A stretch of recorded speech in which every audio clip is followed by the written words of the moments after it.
Wrestle Rampage doing another discussion topic on the top 10 stars of the 1990s. And before we get started, Wrestle Rampage would like for you to subscribe to our YouTube channel, like us on Facebook, facebook.com/WrestleRampage, and also follow us on Twitter @WrestleRampage. And let's get started with the top 10 stars of the 90s. Coming in at number 10, Mick Foley. Mick Foley, the hardcore legend. Rather he was Cactus Jack, Dude Love, Mankind, or Mick Foley. He put his body on the line in the 90s. Alright, he deserves to be on this list. If people don't like Mick Foley, I don't give a damn. Alright? We do that's like your Mick. opinion. Yeah. I like sweatpants. Alright? If you don't like them, that's your fucking opinion. But I like Mick Foley. Always have liked Mick Foley. He revolutionized hardcore wrestling. He's a hell of a talent, and I'm glad he's in the Hall of Fame. Great feuds with Austin, The Rock. Had feuds in ECW where he did some of his great promo work. WCW didn't really use him that well. No. He did win the tag team titles with Kevin Sullivan, and he had a main event spot with Vader, but, That's about it. That's about it. WCW misutilized everybody sometimes. So. And we're glad to see Mick Foley's getting his recognition now. That's right. And I believe he's in the Hall of Fame. Yes, he is. He is in the Hall of Fame. Yeah, so, shout out to Mick. Coming in at number 9, The Ultimate Warrior. The Ultimate Warrior. He started out in Memphis with Sting, and he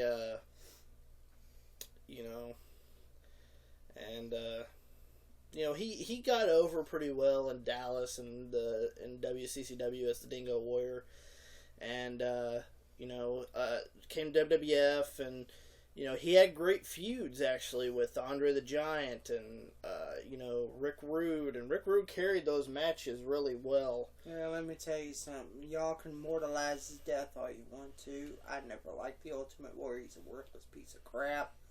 And yes, he deserves to be on this list, but I don't mean I don't gotta like him. You know what I'm saying?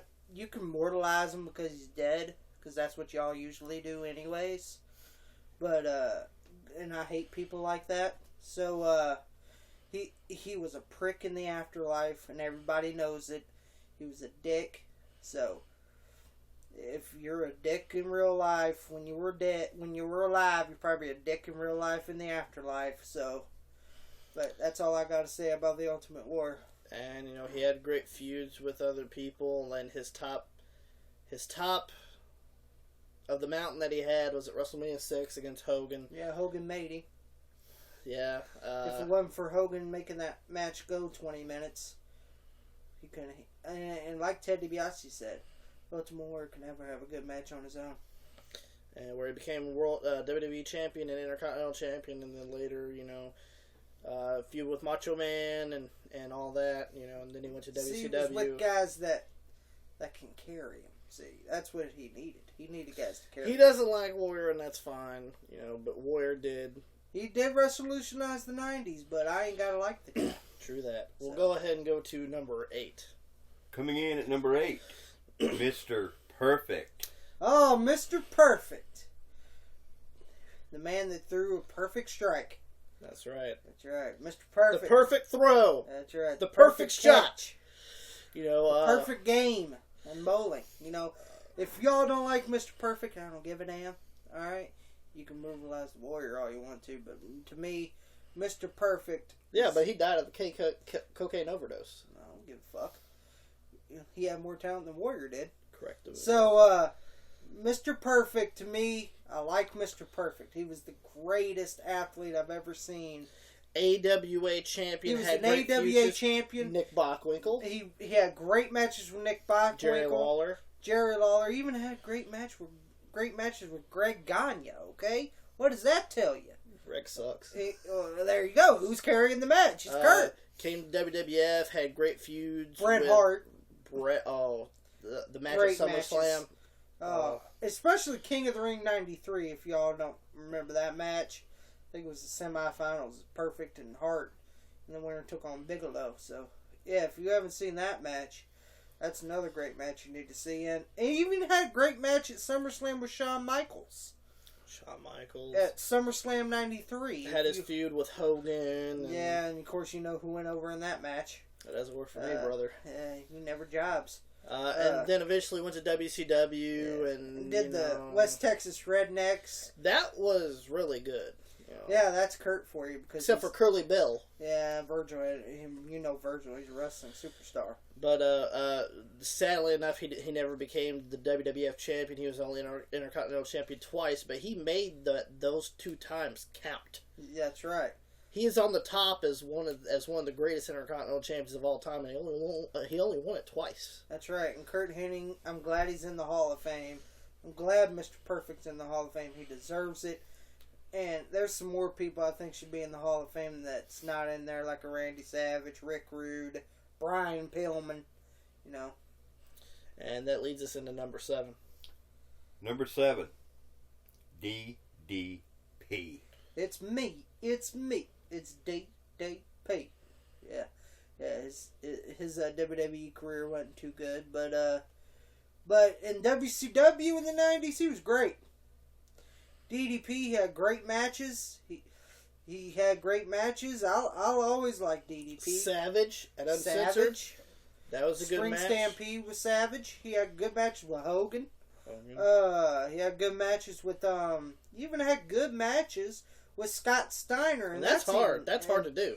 He had great matches with everybody. Jeff Jarrett, anybody. I mean, when he came to WWF and did that stocking thing, that wasn't really that DDP. Wasn't the DDP. But he did have good matches with The Undertaker. Yes, except for that King of the Ring match. Well, in that 2001, but that was because of Vince's doing, not DDP's.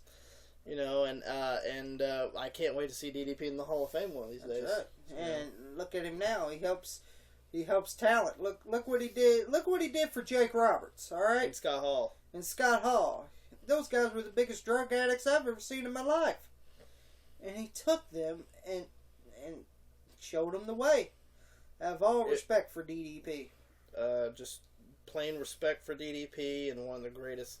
Not as far as wrestling, wrestling and outside the ring, he's a great guy. So, coming in at number 6 is Goldberg. Goldberg. A lot of people want to hate on Goldberg because of his streak and how fast he rose to the top, but you got to realize he was new. He was new and he was fresh. He was exciting. People wanted to see Goldberg. They wanted to see the spear, jackhammer. They didn't give a damn if he whooped someone's ass in 2 minutes. Now his WWE career, because of backstage politics of God. Yeah, if you don't know who God is, it's a slow-petted caveman terrorizing. He's a worthless piece of fucking shit. And I hope he ain't on this list. We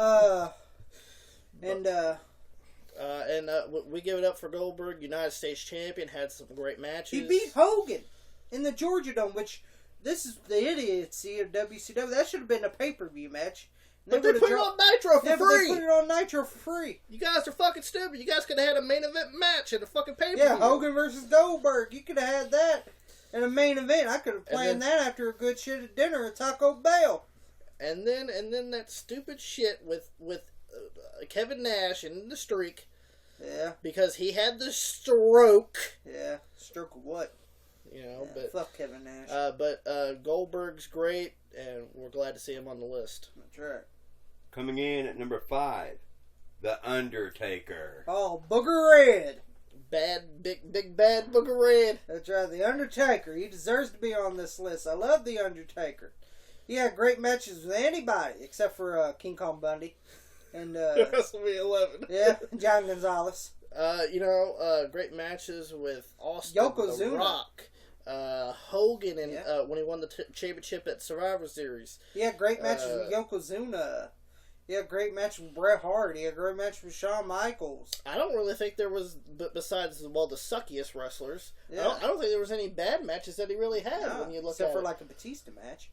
But you could tell who the made matches that match. the matches with Shawn Michaels at WrestleMania, both of them were fucking fantastic. Yes. And the Triple H match, but that ain't the Undertaker's doing. Let me tell you that by all means. And I'm looking forward, since he lost at WrestleMania 30 to shitty-ass Brock Lesnar. Jacqueline Shorts. I'm looking forward to him being in the Hall of Fame. Yeah, he should be in the Hall of Fame. He should automatically be in. Exactly. And if he's not, it's a travesty. That's right. Go ahead. Coming in at number 4, The Rock. The Rock. Is this The Rock or Dwayne? The Rock. Okay. Well, he had okay matches with people like Steve Austin,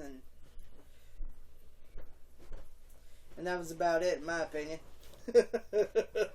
Well, his promos were great, but Jericho. He had great matches with Jericho. Yeah, he even had a good match with Jericho, Angle. Undertaker Can't have a good match with Rikishi, but that's not The Rock's fault. But so you know, and he's not in the Hall of Fame yet. no, he'll be in there sooner or later. So we're glad to see him. Austin's in, so you know The Rock will be a shoe-in. We'll go ahead and go. Coming in at number 3, Shawn Michaels. Oh, my favorite wrestler of all time, Shawn Michaels. Shawn Michaels, yes. In the 90s, yes. He was untouchable. But he was a dick. He was a dick. He was on them pills. Had great matches with Bret Hart. Had great matches with Stone Cold. Yeah, and just watch the Diesel match. Oh God, that match sucked. That ain't Diesel's doing. Actually, it was Diesel's doing. Razor Ramon had matches, ladder matches. The ladder matches were great. Fuck, he even had good matches with Ken Shamrock. But that's because it's Shawn Michaels. You know. He carried Ken. Yeah, he carried Gold Dust too. Yeah. He carries anybody. And we're glad to see Sid him. Vicious too, by the way. We're glad to see that he's in the Hall of Fame. I have the Hall of Fame T-shirt. Well, I'm not wearing it now, but you know I have it up at the closet. Glad to see him in, and I'm glad that he reformed his ways, supposedly. Yeah, he's a Christian now. Yeah. Oh, brother, where art thou? That's right. God's going to save you, brother. Yep. Coming in at number 2 is Bret Hart. Oh, Bret Hart. Is this the Bret Hart that wore black jean shorts and blue jean shorts? And had that shitty-ass WrestleMania match against Vince? With Vince? Yeah. Is it that Bret Hart, or is this the Bret Hart of the 90s? Hopefully it's the Bret Hart of the 90s. I hope so. Had great matches with his brother Owen. Yeah, he even had good matches with Michaels, even though they couldn't Handle each other. But he had good matches with Mr. Perfect, good matches with Goldberg, even though Goldberg gave him concussion.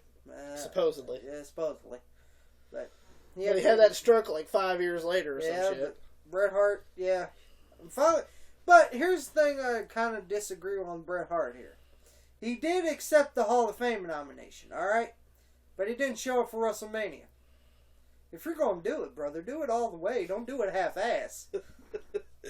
Well, yeah, but, you know, Bret was inducted in the 2005, I believe, Hall of Fame. And, great champion, great Intercontinental champion, matches with Mr. Perfect, WWF champion, Hart Foundation, with Which the shitty-ass gym. Yep, great group. But, yeah, we'll go with number 1 now. And ranked number 1, Stone Cold Steve Austin. Yes, he should definitely be number 1 on this list. He revolutionized the 90s. Alright? When you think of 90s, you think of Stone Cold Steve Austin. Yes, because, 1, he beat the fuck out of Vince McMahon, but I like to beat the fuck out of Vince McMahon personally, in my opinion, too. He's a son of a bitch. Had great matches with The Rock. Even had great matches with McMahon, even how shitty they were. Yeah. But Great matches with frickin' Angle, fucking badly enough Triple H. Yeah, Triple H. He even had a good match with Rikishi at No Mercy. All Steve Austin did was beat the fuck out of him. And the sad part was Austin didn't really have a gimmick besides being himself. Yep. And Austin should be number 1. And that concludes the top 10 and thank God he's in the Hall of Fame. Stars of the 90s. True that, and thanks for watching.